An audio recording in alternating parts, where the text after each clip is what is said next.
What's going on, YouTube? This is the SG1 Sports SEC football channel, and in this video we're going to break down the 2019 recruiting class for South Carolina.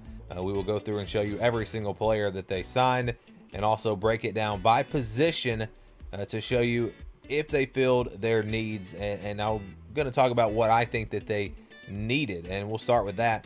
Going into this recruiting season, what did they need? I thought they needed immediate help in the secondary. They lost a lot of guys there, so if you could get an impact player that could come in and play right away in the secondary, that would be big. That's really the only short-term thing I thought that they needed. You look at the long-term team, you needed running backs. You needed to sign a couple of running backs.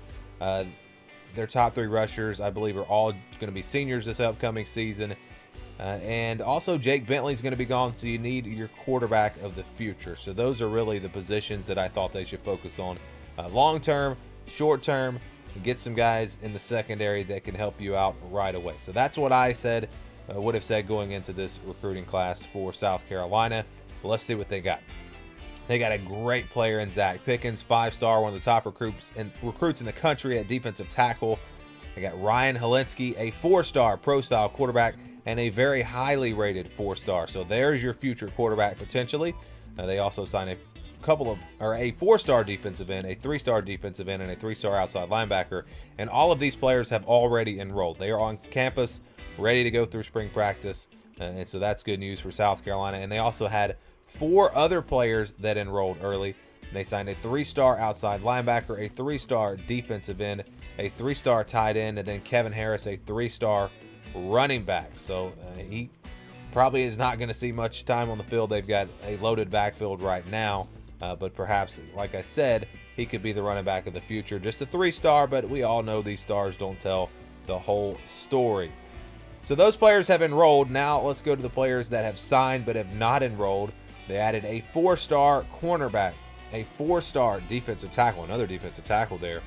They also added a 4-star athlete, a 3-star safety, and a 3-star cornerback. Again, these players have not enrolled early, but they are all signed, and they should be good to go in 2019.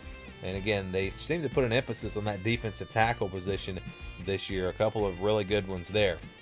They also added a 3-star tight end, a 3-star offensive guard, a 3-star center, a 3-star offensive tackle, and a 3-star cornerback. So they added several players here on the offensive line. That's another area where they could use a little bit of depth.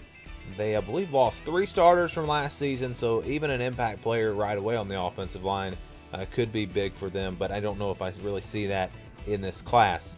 Also, in this recruiting class, they signed a 3-star athlete, a 3-star outside linebacker, a 3-star wide receiver, and a 3-star offensive tackle.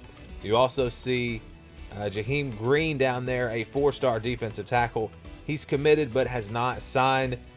Usually the case with these players, it's something academic, and you don't know for sure if they're going to be eligible to play right away. Might have to go the JUCO route, or don't really know what the case might be there. So that's the players that they signed. You can now see we're going to break it down by position. We start at the quarterback position, and hopefully for South Carolina, they have their star quarterback of the future, and Ryan Helinski, a 4-star quarterback. And again, time will tell there, but Jake Bentley going to be gone after this season, and you need somebody to step up, and I'm not sure if they have that guy on the roster right now. Running back, this was the position I thought they needed to really add a lot of depth for the future, and they didn't really do that. They assigned one guy, a 3-star. That's just not going to cut it, in my opinion.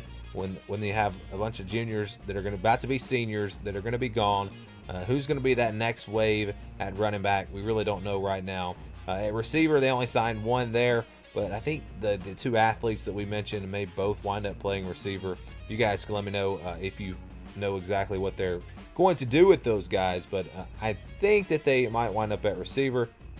They added a couple of tight ends, and on the offensive line, they did a really good job adding some depth. 3 offensive tackles, all 3 stars, a 3-star offensive guard, and a 3-star center. So they boosted the offensive line, got some depth, got some maybe some players that can contribute right away. We'll see. That would definitely be a plus for them. So if you look at this offensively, this offensive side of the ball, and again, when we grade these classes, I'm not grading them on the overall talent and how good they are.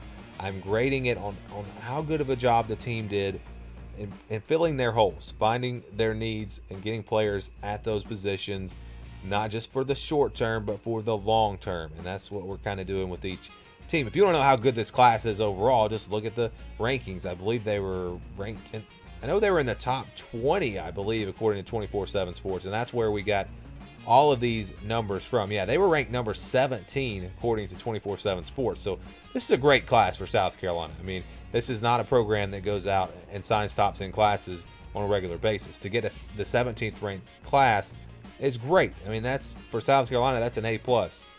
But did they fill their needs? Did they get the types of players at the positions that they needed? I think offensively, I'm going to give them an A-. Again, I think they got their quarterback. They added a lot of depth on the offensive line. If you get a couple of receivers from those two athletes, you added some depth there. The only area I did not like is really the running back position.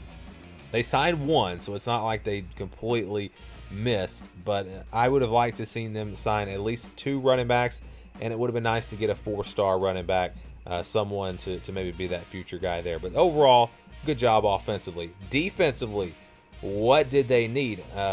Like I said, immediate impacts. They needed some guys in the secondary. Long term, just add depth everywhere. That's really what they needed to do here. Nothing that really jumped out to me.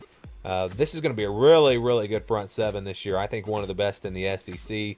And they go out and sign an impact defensive tackle, a guy that can come in and probably play right away. He's enrolled already, so he's going to go through spring. And we'll see. He could emerge as one of the top stars in the SEC. They added 6 total freshmen on this defensive line. That is very, very solid. And like I said, this is a defensive line and a front seven that already was going to be really good coming into this season. So they had some impact players there. They had some players to build depth and help them out in the future.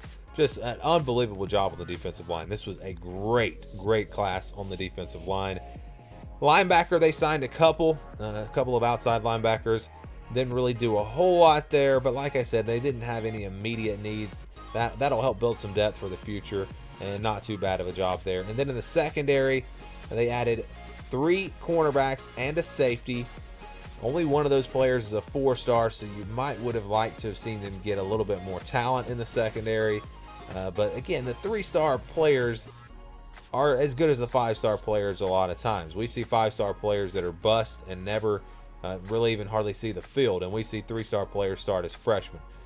But normally, you don't see impact players coming from a 3-star as a freshman. Normally.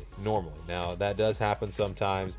It usually can take those players a little bit longer to develop, but you never know. You never know what you're going to get. So they added 4 players, and if they all turn out to be good, they did a great job there as well. And I can't speak on individual players and how good these players are. All we can do there is look at the recruiting rankings and the ratings for these players, because that's just what we're going to let the experts do that. I don't have time to evaluate 1,000 players or however many it is that come in as freshmen. So how do we grade this defensive class? I'm going to go A- here as well. Defensive line is A+, absolutely. Maybe would have liked to gotten a little bit more talented linebacker. Maybe get a 4-star linebacker and maybe add just a little bit more in the secondary. Maybe a couple of 4-stars would have been nice, but still a great class. And so an A- on offense, A- on defense. That's what we're going to go with for this South Carolina grade.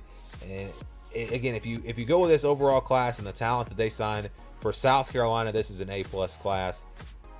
But I would have liked to have seen them maybe get a little bit more at running back, a little bit more talent at linebacker in the secondary potentially.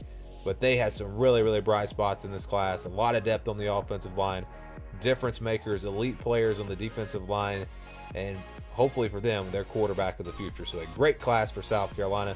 Let me know your thoughts on this class down in the comments below. Thank you for watching this video, and stay tuned for more here on the SG1 Sports SEC Football Channel.